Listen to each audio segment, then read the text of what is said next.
Stepstone presenting RERA and DTCP approved on-road beach resort plots. Just 2 minutes drive from Kovalam. Premium beach resort plots 22 lakhs onwards. For free site visit call 8682089820. தமிழக வெற்றி கழகத்தின் சார்பில் my TVK app வந்து அறிமுகமாயிருக்கு. இது எல்லாமே ஏமாத்து, அவர்களையும் ஏமாற்றிக் கொள்வது, நம்மளையும் நம்ப வைக்கிறது. அடிப்படை ஒரு கட்சிக்கு இருக்கிறது வந்து மக்கள் பிரச்சனையை எடுத்து பேசி மக்களோட ஒன்றிணைந்து போகிறது தான். இன்னைக்கு எவ்வளோ நேரம் பேசினாரு? அதிகபட்சம் ஒரு 4 நிமிஷம். அதே கவின் பற்றி பேசுங்க. இவர் கவின் யார்? அந்த பத்தெல்லாம் நடிக்கிறாப்லையா, பிக் பாஸில் கூட போன அந்த பையனா அப்படின்னு கேட்டுருப்பாரு. சார் அவர் இல்லை சார், ஒரு ஐடி மாணவர், இந்த லவ் மேட்டரில் ஆணவ கொலை சார். பேசணுமா வேணாம்? என்ன பேசுகிறீங்க நீங்கள்? ஆட்சி மாற்றம் வரும், நம்ம ஆட்சி வரும், ஆட்சி மாற்றம் வரும், நான் முதலமைச்சராக. உங்களுக்கு மக்களை பற்றி அக்கறையே இல்லையே. அப்படி அக்கறை இருந்தால் இந்த செயலி கூட்டத்தில் நீங்கள் ஒரு அரை மணி நேரம் பேசுவீங்களே. சுட்டி காமிது 67 77 மிகப்பெரிய மாற்றங்களை நிகழ்ந்த வருடங்களை சுட்டி காமிக்கிறீங்க. அப்போ நீங்கள் அந்த சுட்டி காமிக்கும் பொழுது நீங்கள் அதுக்கு எந்த அளவுக்கு அதுக்கு ஆப்டாக இருக்கீங்கன்னு பார்த்தா ஒன்றுமே இல்லை. ஒரு நிமிஷம் பேசிட்டு போய் உட்காந்துக்கிறீங்க. மீதி 2 நிமிஷம் ஒவ்வொருத்தன் பேசுகிறோன்னா உங்களை புகழ்ந்துட்டு இருக்கிறோம்.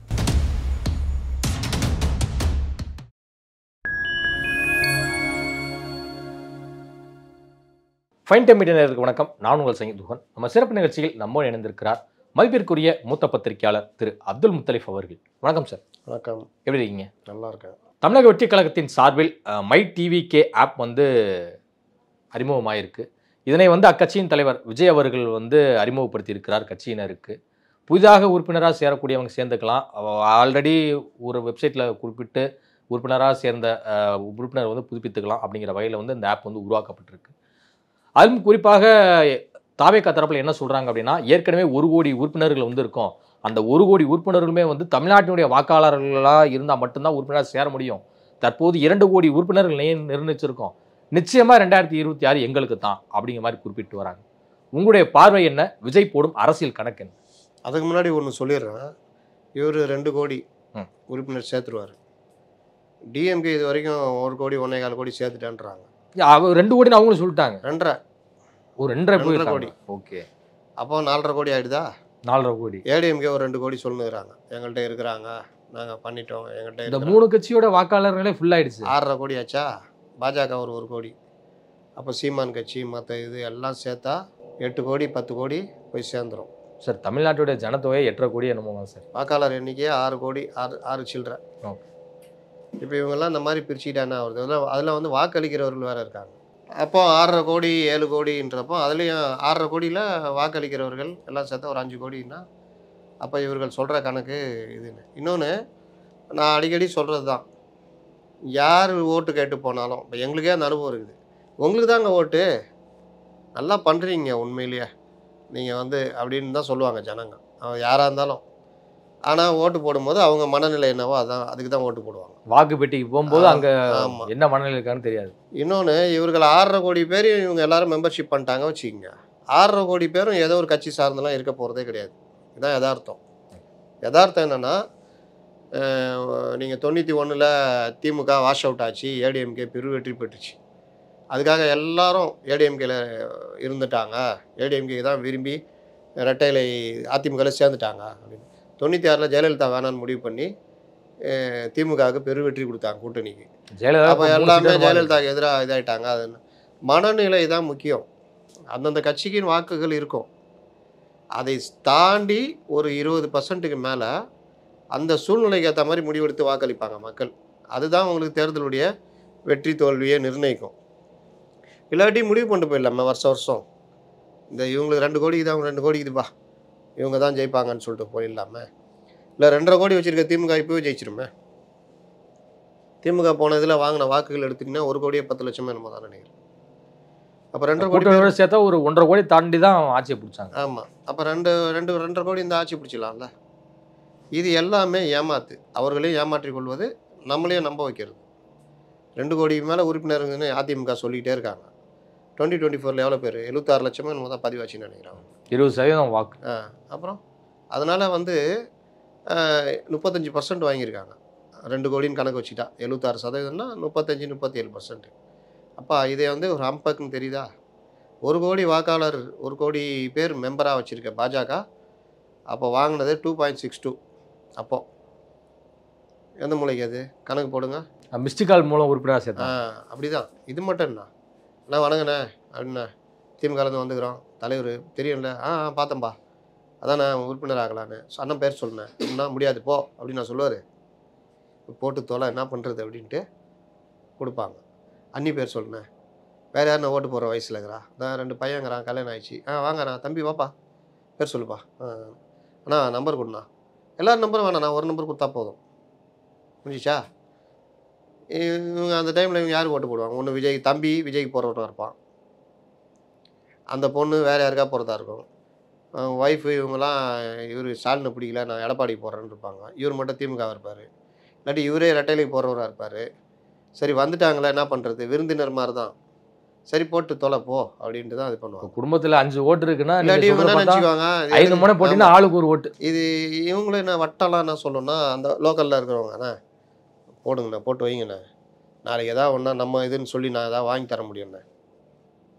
அரசு திட்டம் ஏதாவது ஒரு விஷயம்னா தம்பிக்கு எதாவது வேலை இல்லை ஏதாவது வருது இல்லை ஏதாவது கவர்மெண்ட்டில் ஏதாவது இது வருது ஒரு நிதி உதவி இல்லை லோனு அந்த மாதிரினா இந்த மாதிரி இருந்தால் காமிச்சேன்னா பிரச்சனை இல்லைண்ணா அப்படின்னு. அப்படியா ஐயோ போடுப்பா ஐயோ நீ என்ன வேறு பக்கத்து வீட்டில் வேறு என் தம்பி வீடு இருக்குது அங்கேயும் சேர்த்து நான் சொல்கிறேன் இல்லைண்ணா நான் போய்டுவேண்ணா நாங்களே இங்கே ஸ்டிக்கர் ஓட்டு அடுத்த அங்கே தான் ஸ்டிக்கர் ஓட்ட போகிறோம் உண்டா இல்லையா.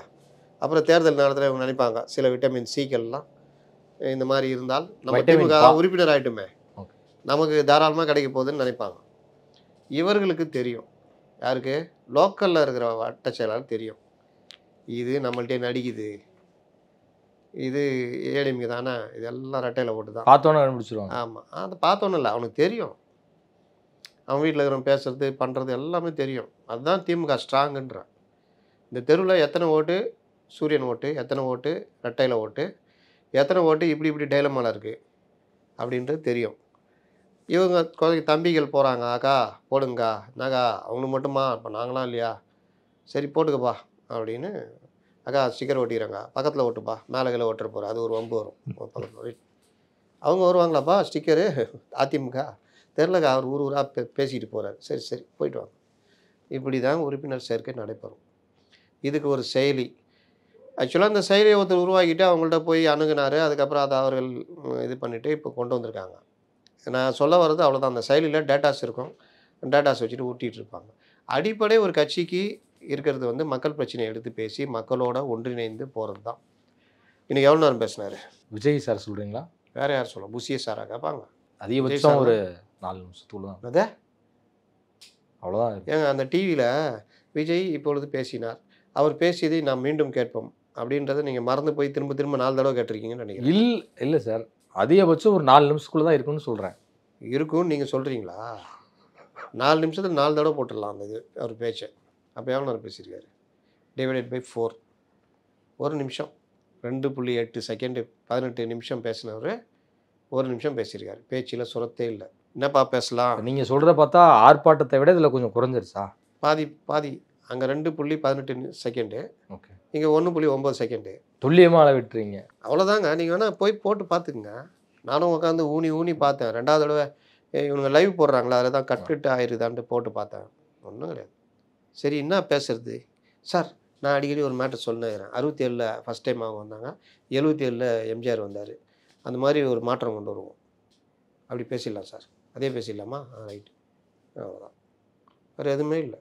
இன்னைக்கு நேற்று முந்தானத்து அதுக்கு ஒரு நாள் முன்னாடி அதான் அவங்க படம் கடைசியாக ரிலீஸ் ஆச்சே அந்த இது கோட் இல்லைங்க சிவானந்தா சாலை ஆர்ப்பாட்டம் அதுக்கு பிறகு இப்போ தானே பொது வெளிக்கு வர்றீங்க சார். அது காவல் நிலைய மரணங்களுக்கு தொடரக்கூடாதுன்னு எதிர்த்து ஒரு ஆர்ப்பாட்டம் அதுக்கப்புறம் எங்கே வந்தார் அதன் பிறகு இப்போ நீங்கள் தானே வராரு அதான் நான் சொல்கிறேன் படம் ரிலீஸ் மாதிரி வராருங்க.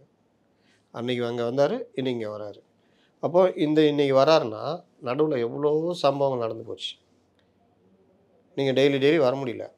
சரி இந்த மாதிரி வர நேரத்துலையாவது இந்த சம்பவங்களை தொகுத்து ஒரு விஷயம் பேசணுமா வேணாமா. ரொம்ப ரொம்ப ரொம்ப சமீபமாக இன்னைக்கு காலையில் தான் நவீன் இது வந்து கவின் இது வந்து இவர் போட்டிருக்காரு ஆதவ அர்ஜுனா போட்டிருக்காரு யோசிச்சு போட்டார் போல. அவராக சொல்லியிருக்கலாம்ல கவின் பற்றி பேசுங்க.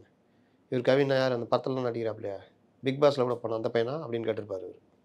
சார் அவர் இல்லை சார் ஒரு ஐடி மாணவர் இந்த லவ் மேட்டரில் ஆணவ கொலை சார். அப்போ அந்த கவின் மேட்ரு இன்றைக்கி பற்றிக்கிட்டு எறிகிற மேட்டராக இருக்குது. பேசணுமா வேணாமா?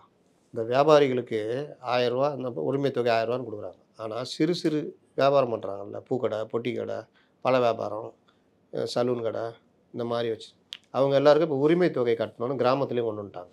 அவனுக்கு கிராமத்தில் வர்ற தொகை என்ன வரும்? ஒரு அம்மா எதுவும் வருமானம் இல்லை, கணவர் குடிச்சிட்டு குடிக்கிற காசெல்லாம் கொண்டு போய் கவர்மெண்ட்லேயே கட்டிடுறாரு டாஸ்மார்க்கில். சரி, பிள்ளைங்களை காப்பாற்றணும், நமக்கு தெரிஞ்ச தொழில் என்ன? சரி, ஒரு 4 பாத்திரம் பண்ண வாங்கி வீட்டு வாசல்லையே ஒரு இட்லி கடை. ஏதோ அதுக்கு என்ன முதலீடு? 2000 ரூபா 3000 ரூபா இருக்கும். வியாபாரம் என்ன ஆகும்? பாதி வியாபாரம் ஆகும், மீதி மிஞ்சி போனால் பசங்களுக்கு மத்தியானம் சாப்பாட்டுக்கு ஆகும். அவ்வளோதானே? அதில் பாதி பேர் கடன் வச்சுட்டு போயிடுவோம். இது எல்லாம் போக ஒரு 300 ரூபா 200 ரூபா கையில் நிற்கும். அதை வச்சு வீட்டு கௌரவமாக போவோம். அதுக்கு போய் உரிமை கட்டணும். இதெல்லாம் பேசணுமா வேணாவா? அன்புமணி ராமதாஸ் ஒருத்தர் தான் அறிக்கை விடுறாரு, வேறு யாராவது விடுறாங்களா? அப்போ நீங்கள் எந்த உலகத்தில் வாழ்கிறீங்க? நீங்கள் மக்கள் பிரச்சனை பேசவே மாட்டீங்க, அரசாங்கத்துக்கு எதிரான விஷயங்களே பேசவே மாட்டீங்க. கடைசியாக ஒரு திமுக எதிராக பேசி ஏதாவது சொல்லுங்கள். விஜய் பேசி இல்லை, சமீபத்தில் அறிக்கை விட்டார். என்ன விட்டார்? பாஜகவும் திமுகவும் ஓரணிகள் கபடிதாரிகள். அதுக்கும் தமிழ்நாட்டில் இருக்க பிரச்சனைக்கு ஏதாவது சம்மந்தம் இருக்கா? சொல்லுங்கள். ராஜேந்திர சோழனுடைய கங்கை கொண்ட சோழபுரம் விழாவில் கலந்துக்கிறாங்க. அதில் நீ உங்கள் அமைச்சர்லாம் கலந்துக்கிறாங்க. கபட நாடகம்னு ஏதோ ஒன்று சொல்கிறாரு. தமிழ்நாட்டு பிரச்சனைலாம் அதில் தான் இருக்கா? இப்போ போய் கங்கை கொண்ட சோழபுரத்தை பற்றி கேளுங்க, அவருக்கு தெரியுமான்னு. இதான் அறிக்கை எழுதி விட்டாச்சு.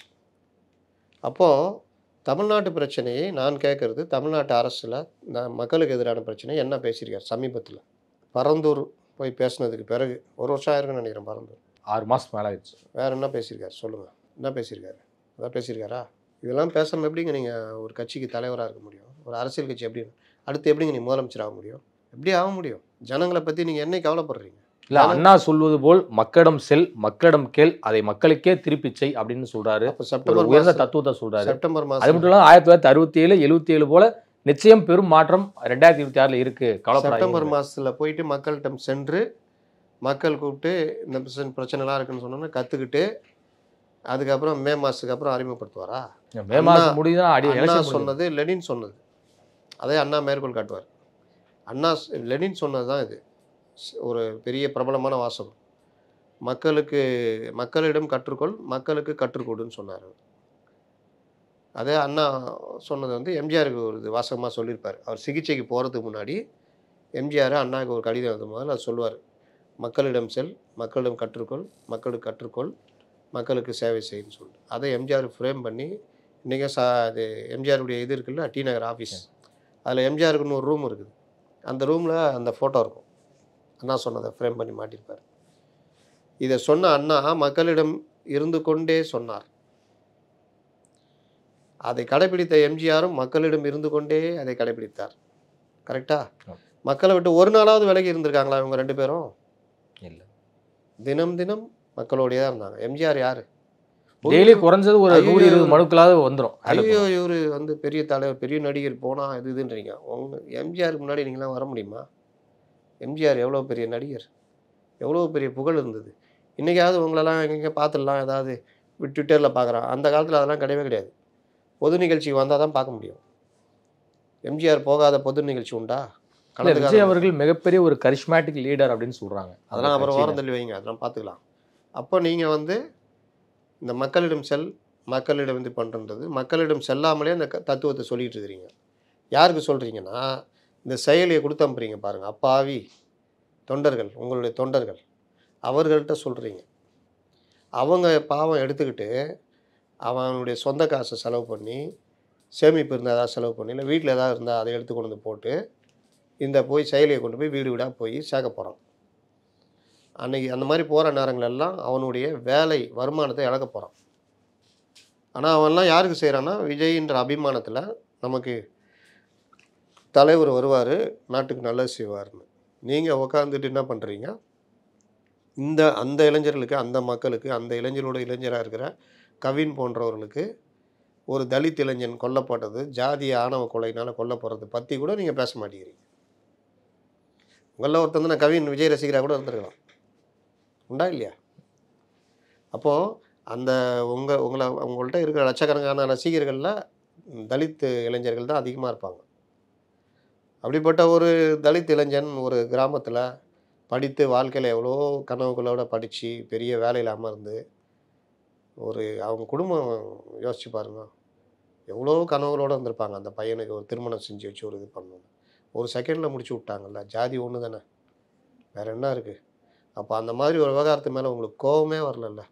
ஆனால் நீங்கள் சொல்கிறீங்க மக்களிடம் செல், மக்களுக்கு கற்றுக் கொடுன்றீங்க. யாருக்கிட்ட நீ என்ன கற்றுக் கொடுக்க போகிற? மக்கள்கிட்டருந்து என்ன கற்றுக்க போகிற? அந்த இளைஞர்கள் உங்களை நம்பி வீடு வீடாக போய் செயலியை வச்சு வேலை செய்ய போகிறோம். அவனுக்கு என்ன பண்ண போகிறீங்க? மற்றவங்களாம் என்ன பண்ணணும் அதான் பண்ண போகிறேன்னு விவேக் மாதிரி சொல்ல போகிறீங்க. என்ன பேசுகிறீங்க நீங்கள்? ஆட்சி மாற்றம் வரும், நம்ம ஆட்சிக்கு வருவோம், ஆட்சி மாற்றம் வரும், நான் முதலமைச்சர் ஆகும். நீங்கள் ஆகுங்க. நான் என்ன சொல்கிறேன், அவரை பெரிய அளவில் வரவேற்கிறோம், வரட்டும், அதெல்லாம் மாற்று கருத்தே இல்லை.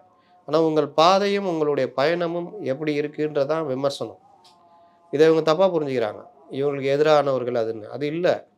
நீங்கள் வாங்க, உங்களுக்கு மிகுந்த வரவேற்பு உண்டு. ஆனால் நீங்கள் வரும்போது இந்தந்த மாதிரி விஷயங்கள்லாம் ஒன்றுமே இல்லையே.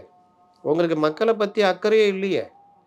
அப்படி அக்கறை இருந்தால் இந்த செயலி கூட்டத்தில் நீங்கள் ஒரு 1/2 மணி நேரம் பேசுவீங்களே, இந்தந்த மாதிரி அநியாயம் நடக்குது, ஒரு ஆணவ கொலை நடந்திருக்குது, இது என்ன நாடா என்ன இது? இதுக்கு ஒரு சமூக நீதி கமிட்டின்னு போட்டு அதுக்கு ஒரு சம்பளத்தை போட்டு ஒரு குரூப்பை வச்சுக்கிட்டு எல்லாம் பண்ணுறீங்க. அந்த கமிட்டி என்ன பரிந்துரை பண்ணியிருக்குது? இன்னொன்று, இவர் நீதிபதி சந்துரு தலைமையில் ஒரு இது போட்டிங்க.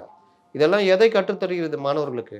ஆணவ கொலையை தடுக்கணும்னு சொல்லிட்டு திருமாவளவன் மற்றவர்கள் எல்லாம் சட்டசபையில் தீர்மானம் கொண்டு வந்து சட்டம் இயற்றணும்னு சொன்னப்போ அப்படி ஒன்று தேவையில்லைன்னு முதலமைச்சர் மறுக்கிறாரு. இது என்னங்க நாடு இது அப்படின்னு கேட்கணுமா வேணாமா? கேட்கணுன்னா அதை பற்றி தெரியணும். ரெண்டாவது, இயற்கையாகவே நமக்கு ஒரு கோபம் வரணும், சமூக கோபம்னு சொல்லுவோம். ஒரு விஷயம், நீங்கள் ரோட்டில் போகிறீங்க, ஒரு குழந்தையோட ஒரு அம்மா போகிறாங்க, அவர் கணவரோட, வண்டி கீழே விழுந்துருது, அந்த அம்மா குழந்தைலாம் கீழே விழுந்துடுறாங்கன்னா நீங்கள் போய்கிட்டே இருப்பீங்களா? வண்டியை ஓரம் கட்டு போய் ஹெல்ப் பண்ணுவீங்களா?